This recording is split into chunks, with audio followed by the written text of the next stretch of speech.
Hi, it's Paul the Avion guy. It's 84 degrees and I'm in this trailer and it's hot. Welcome to this episode of This Old Trailer. Okay, the problem I've got is what's going on underneath the bed. We've got a leak, and apparently it's been going on quite some time and we didn't know about it. But what's happening, at first we thought it was the door that was leaking, and when you shut it, you can see there's a little bit of a gap down here. But it's not raining up, that's for sure. And I know we got a bigger problem than that, because when I came out today to take off the bedspread, it's got an apron that holds over it like this. It's the original bedspread.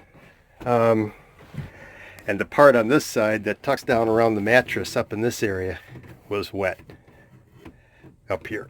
Oh, I'm trying to do this with one hand and point at the same time. Sorry about that. So we got a couple of theories. One for sure is we got to figure out where the leak is and stop that before we do the floor repair. And that's going to be a big job.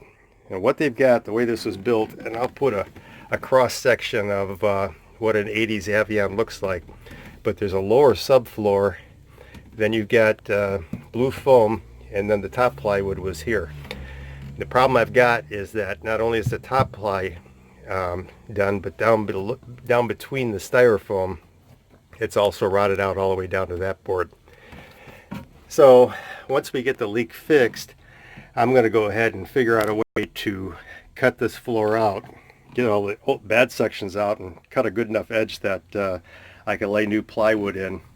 And I'll have to take a look at that piece underneath. I'm thinking maybe what I'll do is take the top piece off and then maybe just pour some liquid rubber on top of that other piece and bond it, because it would be a big job. We're talking about taking it to CAYO type job to fix it totally, because you'd have to take off that lower aluminum pan, and I'm not going to be doing that at this stage in life. So what we got to do is fix the leak. We got a couple of possibilities. One is that this window's leaking. I had a problem like that in the kitchen years ago, and I ended up taking the window out, running a bead of caulk around it between the aluminum and that window, and then putting it back in on top of that wet caulk and kind of get a little squeeze out on it. And that solved that problem. And it could very well be that this window's leaking, even though you can't see anything visible on the outside. If it was coming down from that window, it theoretically could get in between the walls and then come down and seep its way in somewhere down along here, and wick its way back up. So probably take the window out, reseal that, and then we're going to get wider 6-inch Turnabond, and we're going to put it over the old stuff, which I think, if I remember right, is 3 or 4 inches wide. We'll put a new strip over that that's 6 inches, so we can cover all of that and then have a new footprint for it.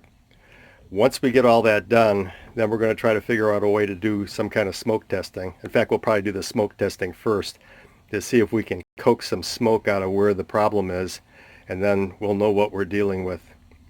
So that's it. That's the problem we got to deal with. This is going to have to be spliced together with some of the stuff we do along the way.